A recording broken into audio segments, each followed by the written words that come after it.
Fyodor Mikhailovich, no sé si lo dije bien porque es ruso, pero por ahí es, novelista ruso, dijo: hermanos, no temáis al pecado de los hombres, amad al hombre aún en su pecado, pues un tal amor aseméjese a Dios. ¿Qué quiere decir? Que ese amor debe representar a Dios, ¿verdad? Y estos tiempos de Cuaresma, estos tiempos de Pascua, nos recuerdan la crucifixión de Jesús, ¿verdad? En esta época las personas suelen ponerse un poco melancólicas, un poco sentimentales, recordando la muerte y la crucifixión de nuestro Señor Jesucristo. Muchos estos días no comen carne, otros se ponen una cruz de ceniza, otros hacen tradiciones diferentes. Por ejemplo, en mi país hay la tradición de hacer alfombras con sal y arena y luego pasan las procesiones. En la televisión pasan películas acerca de la crucifixión de Jesús, acerca de la Biblia y muchas otras cosas más. Por ejemplo, en el sábado de gloria dicen por ahí que si usted quiere crecer más porque se quedó pequeñito de estatura, que lo cuelguen patas arriba en un palo, dicen, en sábado de gloria, y que le den su par de latigazos y usted va a crecer. No sé si es verdad. A ver quién quiere probar. Y así muchas obras, muchas cosas que se hacen. Por ejemplo, hacen las obras de los Vía Crucis. Otros tienen la cruz en el pecho, otros la cargan en los retrovisores de su carro, otros las encontramos en las iglesias. Pero realmente, hermanos, discernimos el valor de la cruz. Llegamos a entender realmente el significado de la cruz, que fue la muerte de Jesús para nosotros. Entendemos, porque lejos de todos esos rituales que nosotros hacemos, muchos piensan que el hecho de hacer todas estas cosas nos quitan los pecados, ¿verdad? Muchos piensan que el Señor a través de eso nos va a perdonar los pecados. Pero en realidad dice la palabra que la salvación no es por obras. Como cristianos nosotros conocemos sobre la crucifixión de Jesús, lo leemos en los evangelios. El mundo también, hermanos, conoce, porque ahora la palabra se ha llevado a muchos rincones del mundo. Mucho se habla de la crucifixión de Jesús. Este día pareciera ser para usted a lo mejor que yo no le traigo ninguna revelación profética, ninguna revelación divina. La verdad es que ayer solo me comí 2 pedazos de pizza en la noche. Entonces no tuve sueños reveladores ni visiones. Pero si vamos a la palabra, el día de hoy, el Señor a usted le trae la revelación profética que desde el Antiguo Testamento, desde el principio de los tiempos, hermanos, ya se profetizaba. En Génesis 3, versículo 15, dice la palabra que Dios derrotó proféticamente a Satanás. Y su derrota total fue cuando Dios le profetizó a la serpiente que la simiente, o sea, Cristo, le heriría en la cabeza. Y esto pasó cuando Cristo murió en la cruz del Calvario. La redención del ser humano, hermanos, fue conseguida en la cruz. La mayor victoria para nosotros fue conseguida en la cruz. Y tal vez para usted el valor de la cruz no tenga mayor significado, porque usted ya tiene años de estar en el evangelio. Entonces lo vamos viendo como sí, el Señor murió por nosotros en la cruz. Pero si usted le da el significado, usted discierne verdaderamente en su mente lo que fue ese sacrificio, hermano, su vida va a cambiar. Su vida va a cambiar en un antes y en un después. Porque usted no puede ser el mismo. No puede ser el mismo después que ha conocido a Cristo, después que usted ha conocido el sacrificio de Cristo. Usted no puede ser igual.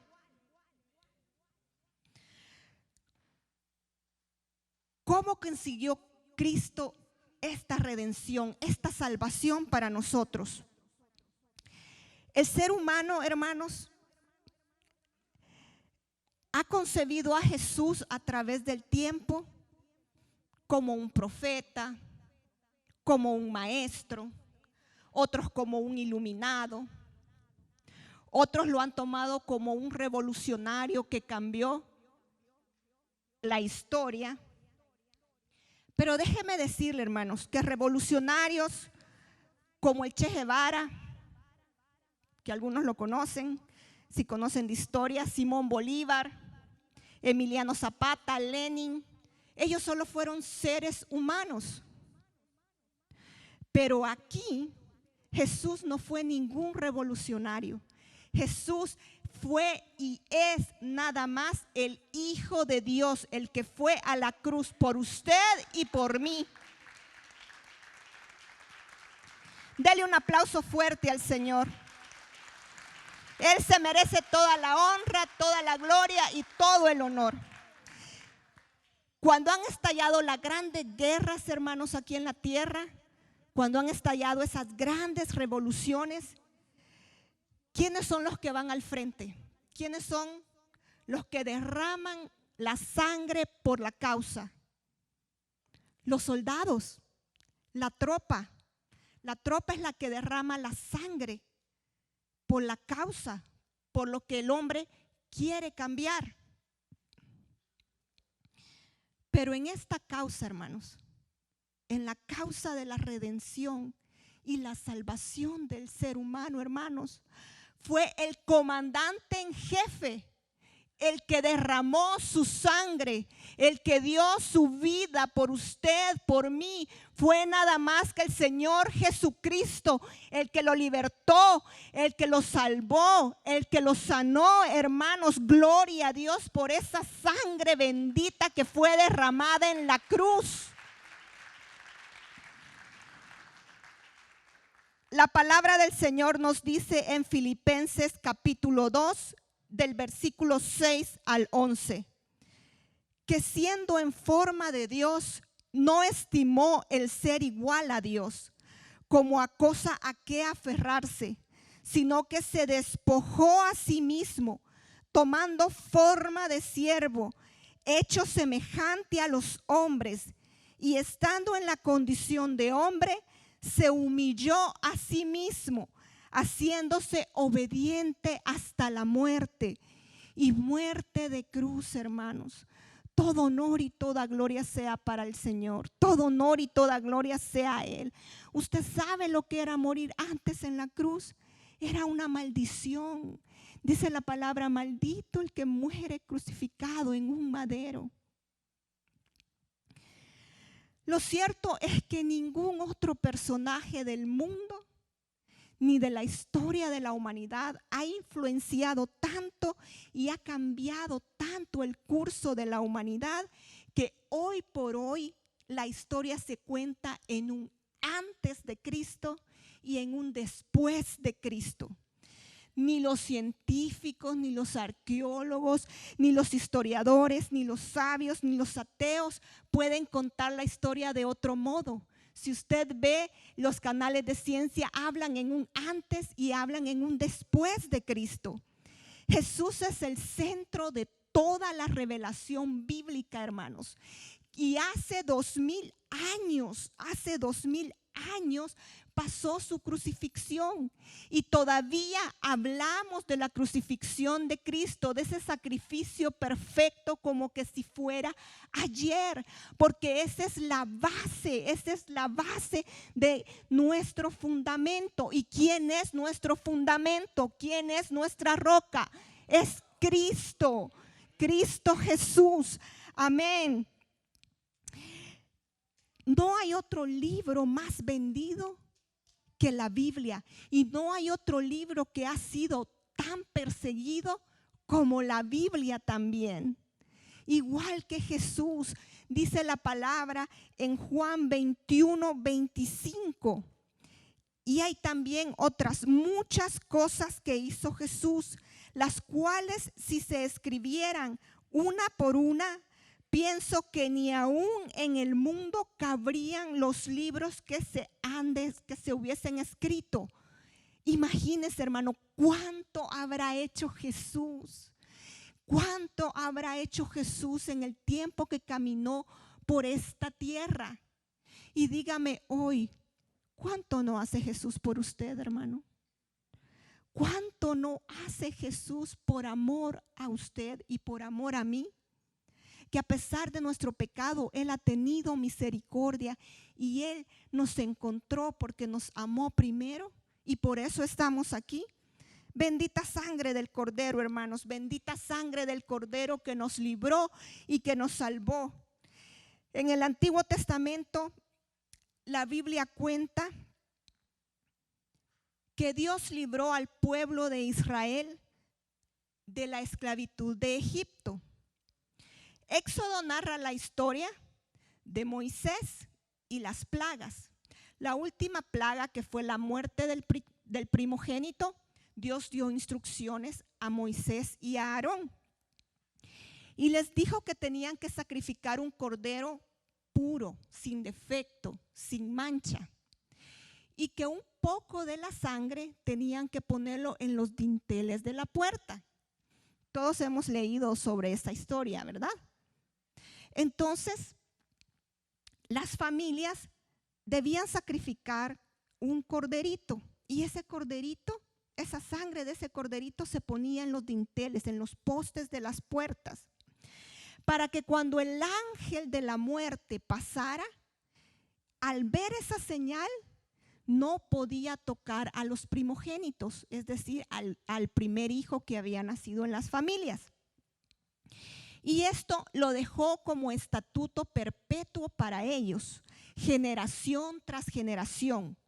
Las familias, cuando nacía un corderito, ellos buscaban el corderito más bonito, el corderito sin defecto, sin mancha, aquel que no tenía nada, y lo cuidaban por un año entero, porque acordémonos que la Pascua era año tras año, ¿verdad?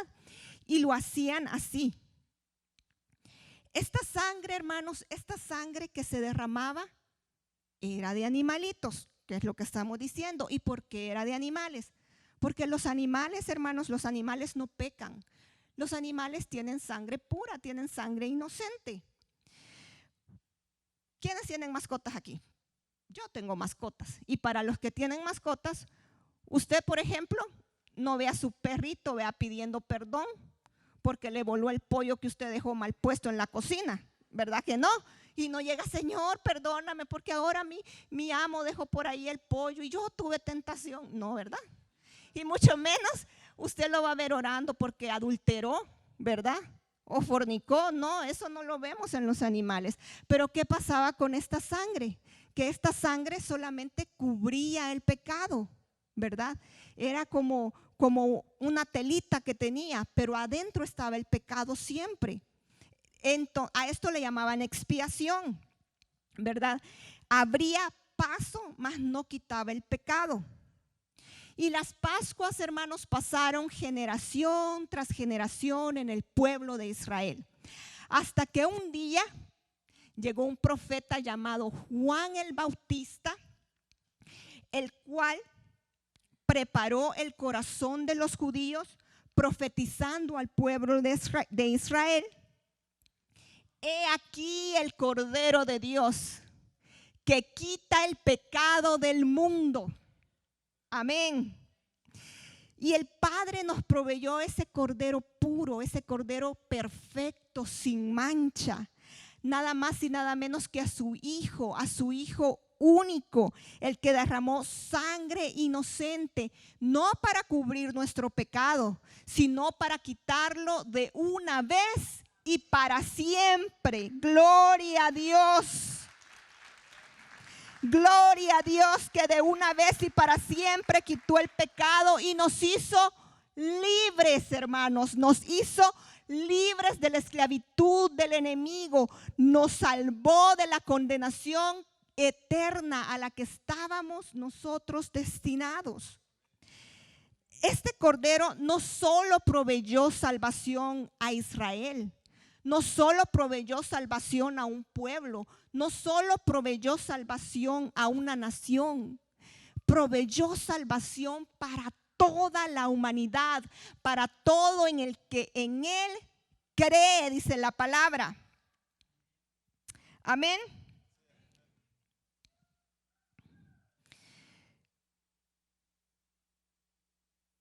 Entre el cielo y la tierra, hermanos, fue levantado un altar.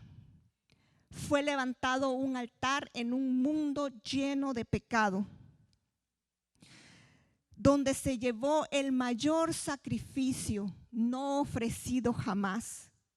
Jesús como Cordero perfecto, inmolado en la cruz, derramó su sangre para su salvación y para la mía. Y así Jesús cambia la historia en un antes y en un después. Las ciencias lo verifican, la historia lo cuenta. El mundo está establecido en un antes y en un después de Cristo. Como dije antes, arqueólogos, historiadores, científicos, incluso los mismos ateos describen la vida en un antes y en un después de Cristo. Los canales de televisión, les dije, hablan de Cristo, de la historia de Cristo. ¿Y qué dice la palabra? Si usted y yo no hablamos, las piedras hablarán. Va a esperar a que ellos que son inconversos hablen, y usted que tiene a Cristo en su corazón, ¿no habla de Él? No, hermanos. Cristo le dio vida, y le dio vida en abundancia, y usted tiene que compartirla. Y así también Jesús puede cambiar nuestra vida. Así Jesús ha cambiado también mi vida y ha cambiado la suya. En un antes y en un después. Puede limpiarnos, puede perdonarnos, puede lavarnos, puede sanarnos, hermanos. La sangre de Cristo tiene poder, y ahora usted tiene acceso directo al Padre. Usted no necesita ningún intercesor. Usted puede ir al Padre y hablar con Él. Escucha esta gran verdad, hermanos. Esta verdad ha sido y es herencia para todo en aquel que cree en el Señor. El Hijo de Dios se hizo Hijo del hombre para que los hijos de los hombres, creyendo en el Hijo de Dios, fuéramos hechos sus hijos. Imagínese, hermano, fuéramos hechos hijos de Dios, y usted está sentado en la silla nada más diciendo amén. Amén, hermanos, amén. Él se hizo Hijo del hombre para que usted y yo pudiéramos ser hijos de Dios creyendo en Él. Gloria a Dios. Y esta no es emoción, hermanos. Esta no es emoción. Esto es lo que nosotros deberíamos de sentir, el gozo que nosotros debemos de sentir. ¿Qué dice la palabra? Que el Señor nos ha dado gozo. Y este es el gozo que nosotros debemos sentir, que Jesús siempre está viviendo en nosotros.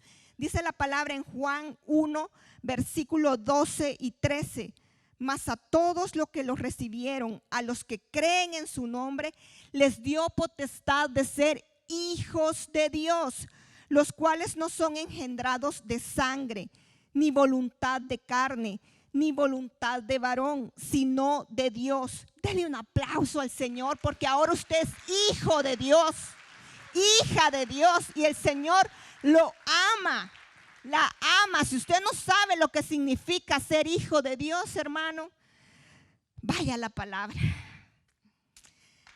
Antes de Cristo, en el Antiguo Testamento, Moisés, de acuerdo a las instrucciones de Dios, levantó un tabernáculo en la tierra para presentarse él como sumo sacerdote y representar al pueblo, en el cual se ofrecían los sacrificios para la expiación de los pecados, para cubrir el pecado. Pero después, hermanos, en el tabernáculo del cielo, no en el de la tierra, en el tabernáculo del cielo se presentó Jesús como sumo sacerdote, presentando su propia sangre como ofrenda y sacrificio vivo para su salvación y para la mía, para su redención y para la mía y para todo el que en él cree. Hermano, bendita sangre del Cordero que nos dio vida. Hebreos 9, 23 al 26 dice la palabra: no entró Cristo en el santuario hecho de mano, figura del verdadero, sino en el cielo para presentarse ahora por nosotros ante Dios, y no para ofrecerse muchas veces como entra el sumo sacerdote en el lugar santísimo, cada año con sangre ajena. De otra manera, le hubiera sido necesario padecer muchas veces desde el principio del mundo. Pero ahora, en la consumación de los siglos, se presentó una vez para siempre y por el sacrificio de sí mismo, para quitar de en medio el pecado.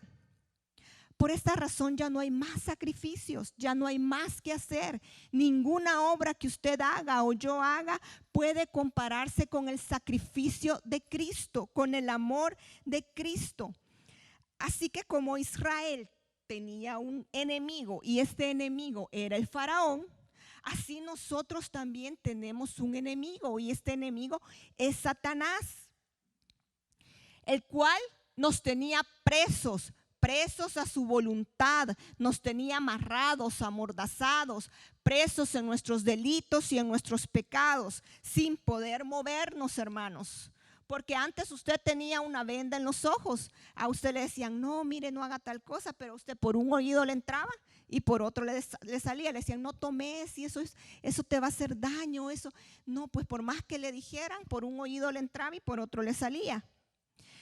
Y para redimir al ser humano, redimir es pagar un precio por la libertad de un esclavo, se tuvo que pagar un rescate, no con oro ni plata, sino que Jesús pagó con su sangre. Y dice Isaías capítulo 60, versículo 4, que este pacto trajo buenas nuevas a los abatidos, curación a los quebrantados de corazón, libertad a los cautivos y prisioneros.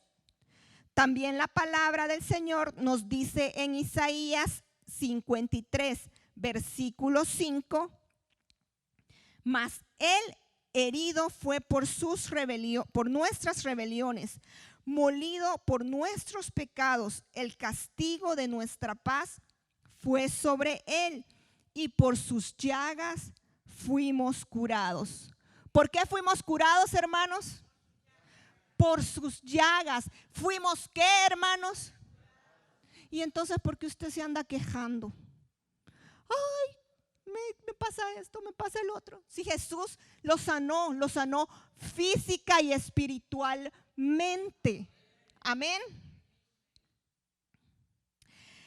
Agradó, hermanos, agradó a Dios salvarnos por medio de ¿qué? Por medio de las buenas nuevas. ¿Qué quiere decir esto? Por medio de la predicación. ¿Y qué decía Pablo? Por la locura de la predicación me tienen como loco, decía. ¿Y qué decía Chaparrón? Y Lucas. Oye, Chaparrón, dicen que tú y yo estamos locos. ¿Que tú y yo estamos locos, Lucas? Sí, estamos locos, pero nosotros ¿por qué estamos locos? Locos por la predicación, locos por el amor del Señor, porque el Mesías fue crucificado por la locura de la predicación. ¿Qué es esto? Por la locura de seguir al Mesías que fue crucificado, aunque para el mundo sea la cruz una maldición, para nosotros fue la mayor bendición que pudimos recibir, la mayor herencia, ser hijos de Dios, hermanos.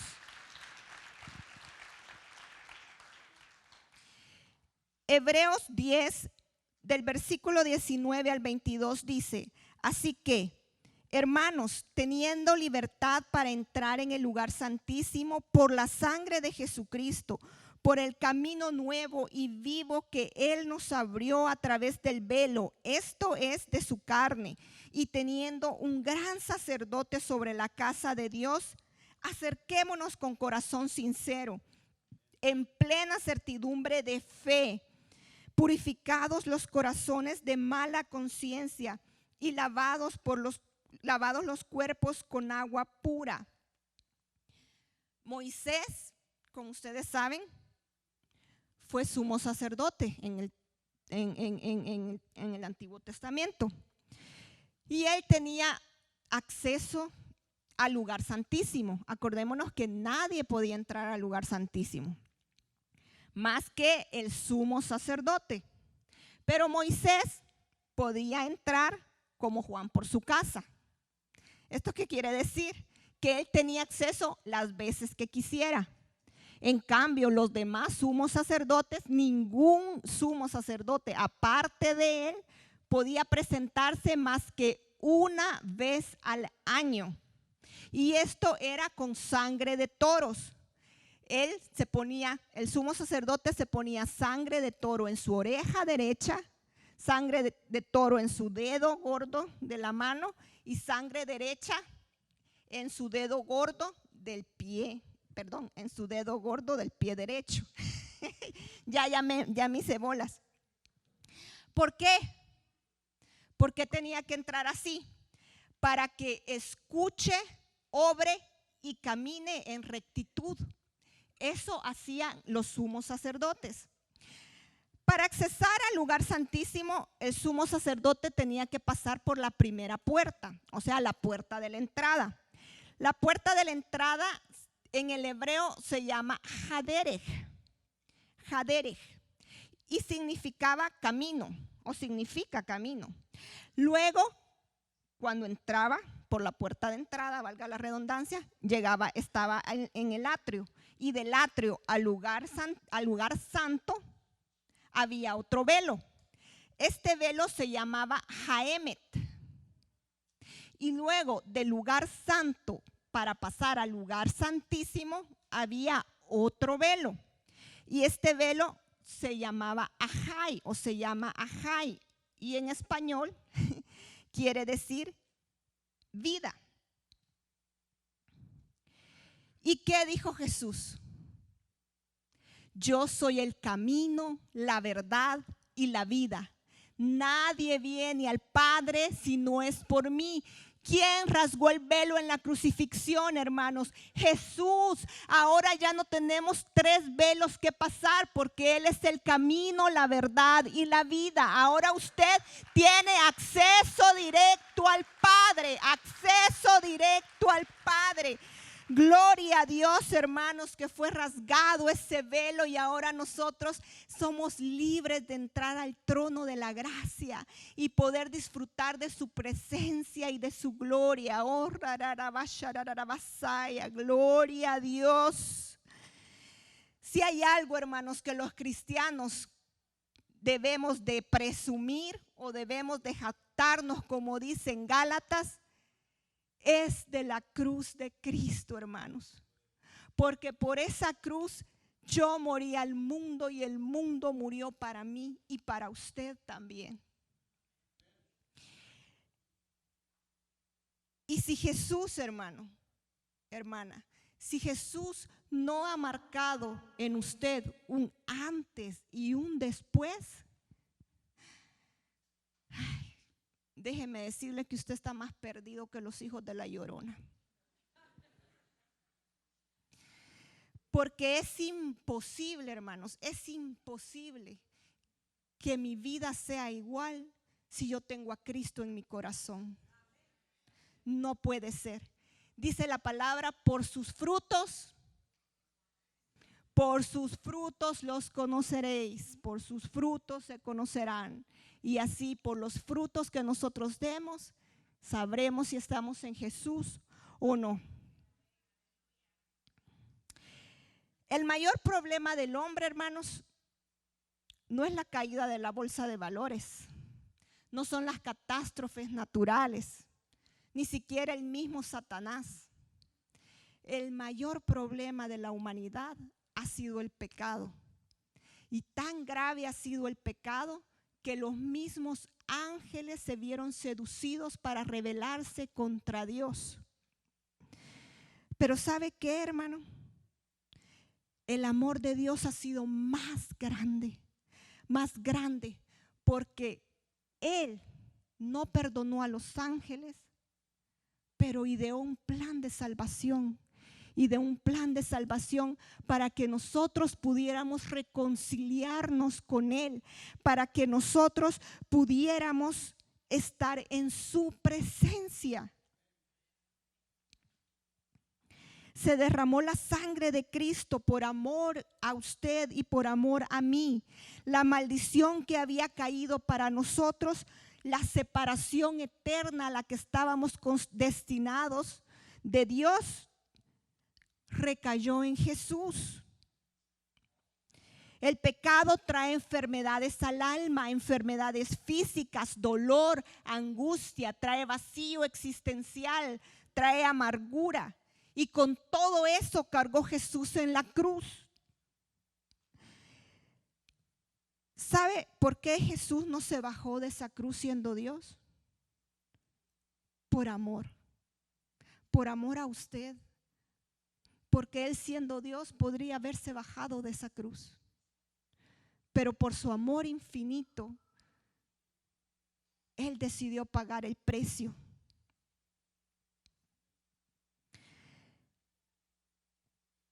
Lo que más le dolió a Jesús no fue cargar con nuestros pecados. Lo que más le dolió a Jesús fue separarse del Padre. Porque dice la palabra que Dios no habita en el pecado.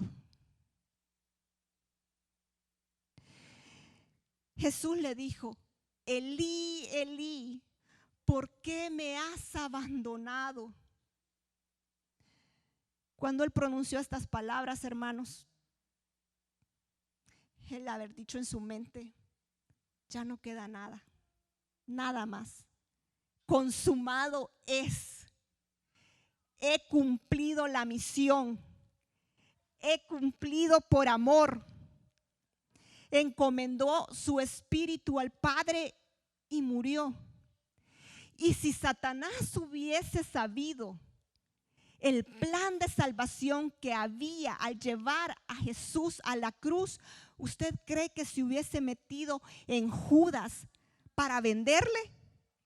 No, Él hubiera intentado por todos los medios que Jesús no llegara a la cruz. La psicología, hermanos, puede llegar solo a la psiquis. ¿Qué quiere decir esto? Puede llegar solo al alma. ¿Y qué tenemos en el alma? En el alma radican los pensamientos, los sentimientos, nuestras emociones, la mente. El problema es que el psicólogo no puede ayudarte a resolver los problemas más profundos de tu existencia, los problemas existenciales de la humanidad. Y yo no estoy menospreciando la psicología, no. Puede que en determinado momento las terapias ayuden a resolver cierto tipo de conductas. Pero los seres humanos no somos hechos solo de alma. Nosotros somos hechos a semejanza del Padre, Hijo y Espíritu Santo. Por lo tanto, somos tripartitos. Cuando el pecado entró, nuestro espíritu se separó de Dios. Cuando nacemos, arrastramos con el pecado de Adán y Eva. Por lo tanto, la naturaleza original que ellos tenían, la hemos perdido. Y por eso nada puede llenar nuestro vacío más que solo cuando llegamos a los pies de Jesucristo. Solo Cristo con su amor infinito, hermanos, puede quitar cualquier trauma del pasado. Yo no sé qué te ha pasado a ti, si has sido violado, violada, si has sufrido de violencia doméstica, si estás con problemas económicos. Yo no sé qué te pase, si has sido preso del alcohol, de las drogas. Yo no sé. Lo único que sé es que Jesús ya te libertó, que Jesús ya te sanó, que Jesús ya te dio la victoria. Gloria al Señor. Jesús es la cabeza y nosotros somos el cuerpo. Usted no le dice a su cabeza, su cerebro no le dice a usted, ¿verdad? Mueva la mano derecha y usted mueve el pie izquierdo. No, ¿verdad? Así somos también el cuerpo en la iglesia. Cristo es nuestra cabeza y nosotros somos la iglesia, somos el cuerpo. Entonces, ¿por qué cuando el pastor a usted le dice algo, usted hace otra cosa? ¿Por qué cuando el servidor le dice algo, le da una sugerencia, el ujier, una indicación, usted hace otra cosa? O si usted es líder o servidor, pero usted no quiere pagar el precio. Ay, es que el pastor me quiere aquí los domingos, me quiere aquí los miércoles, que tengo que ir a la casa de vida. Ahora el hermano Rafael está inventando que hay que venir los sábados al ministerio de matrimonios. Y qué más, que hay que venir a la alabanza. Hermanos, si usted quiere servir hay que pagar un precio. Y están los que no sirven. Pero no estoy hablando de que usted no sirva, de no servir. No me malentienda. Porque puede ser que usted no sirva porque Dios aún esté preparando algo, así como David, ¿verdad? Que Samuel lo ungió para ser rey y hasta años después él tomó el trono. Yo estoy hablando de las intenciones del corazón, ¿verdad? Si usted dice, no, yo no quiero servir porque es que la iglesia no me gusta, es que ahí el hermanito ese me cae mal, ay, es que el pastor a veces mucho predica de la gracia. Ay, es que a mí la alabanza no me gustó. Es que la alabanza no es para usted, la alabanza es para Dios.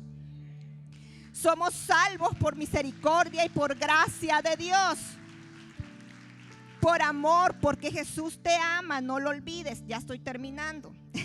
En Efesios 2 del 8 al 9 dice la palabra: porque por gracia sois salvos por medio de la fe, y no es esto de vosotros, y esto no de vosotros, pues es un don de Dios, no por obras, para que nadie se vanagloríe. La palabra gracia en el Nuevo Testamento viene del griego charis y significa bendición, regalo, bondad. El Señor nos ha dado una bendición que no merecíamos, hermanos. Por su gracia, por su gloria, por su misericordia, hemos sido salvos y hemos nacido de nuevo. ¿Y cómo vamos a conocer a este Dios de gracia y amor? Por medio de su palabra y por medio de la oración. La oración tiene que ser nuestro estilo de vida. Tiene que conectarse directamente al Padre, o si no, ¿cómo lo va a conocer? Dice también que es por la fe. Ay, es que yo siento que no tengo, que me hace falta fe. Y dice la palabra que Dios ya nos dio esa medida de fe. Pero quizás a mí una cucharada me dio y al hermano le ha de haber dado 3 porque él se porta mejor que yo. No, Dios le dio la misma medida de fe que le dio a Jesús, que le dio a Pablo, que le dio a Pedro. La misma medida de fe para que usted se levante, para que resucite muertos, para que en el nombre de Jesús sane enfermos, para que lleve la palabra al que está cautivo y lo haga libre. Si usted está en Cristo, nueva criatura es, y las cosas viejas pasaron. Pero muchos hermanoides, no son hermanos, no aquí, sino que en otras iglesias, muchos hermanoides y cristianoides empiezan a decir: es que yo no siento a Jesús, es que yo no siento el mover del Espíritu Santo, es que yo no siento, es que yo tengo que menguar, mi ego tiene que menguar, mi orgullo tiene que menguar para que crezcas tú, Jesús.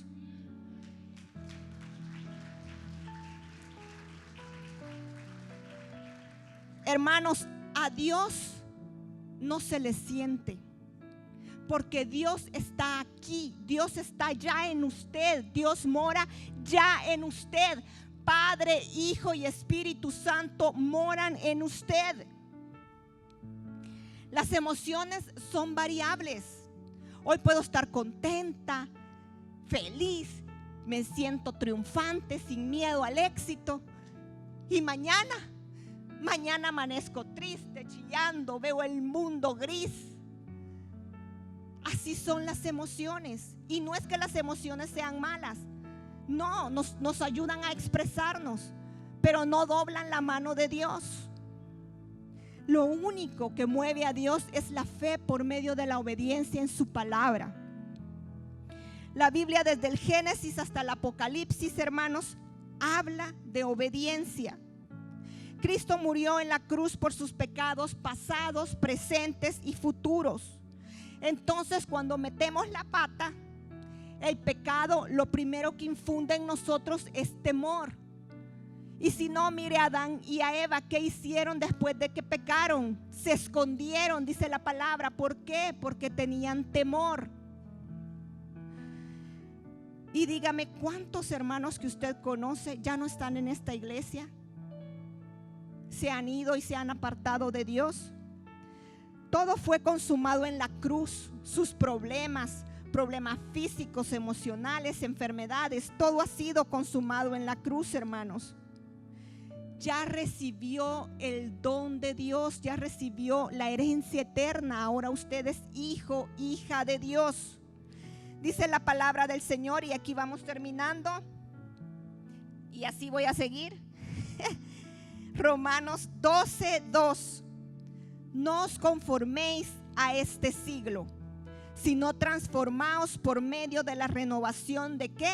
De vuestro entendimiento, para que comprobéis cuál es la buena voluntad de Dios, agradable y perfecta. Hermanos, Cristo le ama. Y si Cristo está en su corazón, usted tiene que ser diferente. En su vida tiene que haber un antes y un después. Su testimonio lo tiene que decir. Como en la iglesia de Corinto, recordemos que los corintios eran carnales. Pero Pablo les dijo, hermanos, ¿qué quiere decir esto? ¿Puede un hermano caer y estar en la carne? Sí. ¿Y puede permanecer un hermano caído siempre? No. Si usted cayó, levántese. Cristo lo levantó ya en esa cruz. Él pagó el precio. Así que usted tome lo suyo, desate esa bendición que hay en su vida y levántese.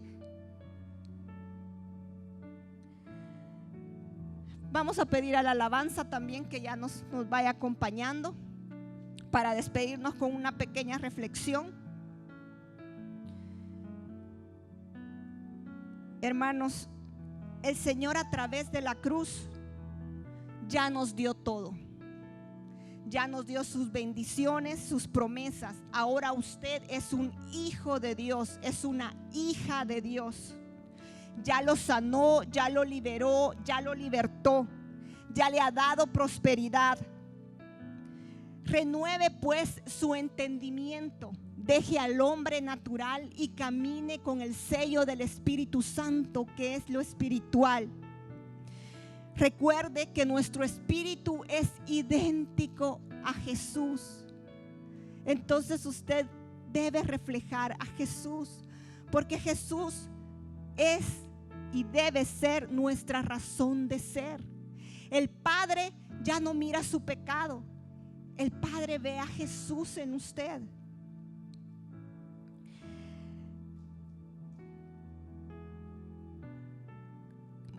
Muchos hemos viajado en avión, y la vida con Jesús es como viajar en avión.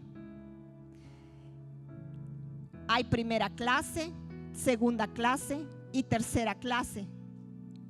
En la primera clase a usted le ofrecen bebidas y comida, tiene un asiento más confortante, espacio, tiene entrada prioritaria y salida prioritaria también al avión y otros beneficios más.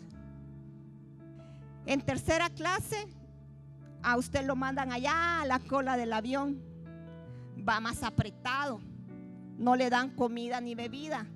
Al caso le darán un su snack, un par de semillas, como que uno es perico, pero nada más. En segunda clase le dan un asiento un poquito más adelante, pero es todo. Es lo mismo en la vida cristiana. Jesús pagó el mismo precio por usted y por mí, el mismo precio de sangre, pero depende de cada uno de nosotros cómo le buscamos, le perseveramos y desatamos todas las bendiciones que ya nos dio. Su victoria ya la tiene, créalo, hermano. Su sanación ya la tiene. Dijo Jesús: yo soy el pan de vida. El que viene a mí no tendrá hambre, y el que viene a mí nunca tendrá sed. Levántese, hermano, y es tiempo de tomar, comer y beber lo que Él ya nos dio. Usted no necesita que venga ningún profeta ni ningún ungido a darle su sanación. Jesús ya se la dio. Usted se lo puede pedir personalmente y Dios ya desató esa bendición sobre usted. Así que póngase en actitud de oración y dígale: gracias, Señor Jesús. Gracias, Señor Jesús, por ese maravilloso amor que tú has tenido. Gracias por esa muerte en la cruz. Gracias, Señor, porque mi vida antes sin ti era vacía, pero ahora mi vida está llena de gozo y llena de amor. A pesar de las circunstancias, a pesar del problema, Señor, te entrego mi enfermedad. Señor, te entrego este problema que me está matando, Padre, y en ti yo tengo paz, en ti yo tengo gozo. Pero háblele al Señor, dígaselo que la palabra tiene poder. Dice la palabra del Señor que hay poder en la lengua. Usted tiene que desatar esa bendición. Dele gracias al Padre. Si usted está sufriendo de alguna enfermedad, dígale: Señor, yo te entrego esta enfermedad en el nombre de Jesús. Yo sé que he sido sanado, yo sé que he sido libertado. Oh Señor, te damos la honra y la gloria a ti. Gracias, oh Dios. Oh, desate, hermano, esa bendición que hay en su vida. Usted no necesita a nadie más que su palabra, no necesita a nadie más que Jesús en su corazón, pero usted tiene que buscarlo. Usted tiene que buscarle en espíritu y en verdad.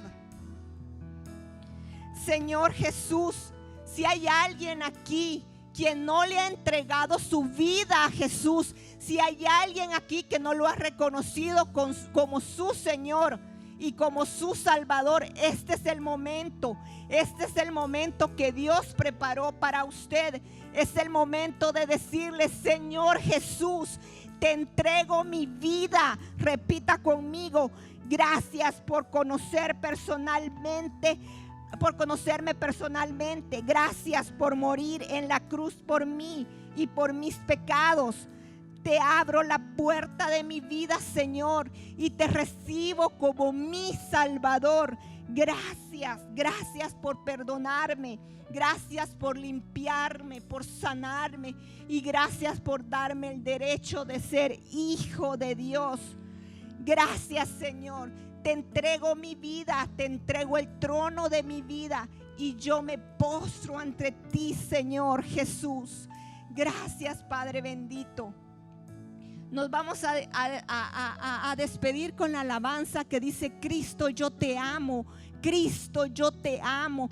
Yo sé que aunque a veces no te sientas cerca de mí debido a las circunstancias, yo sé que tú estás aquí.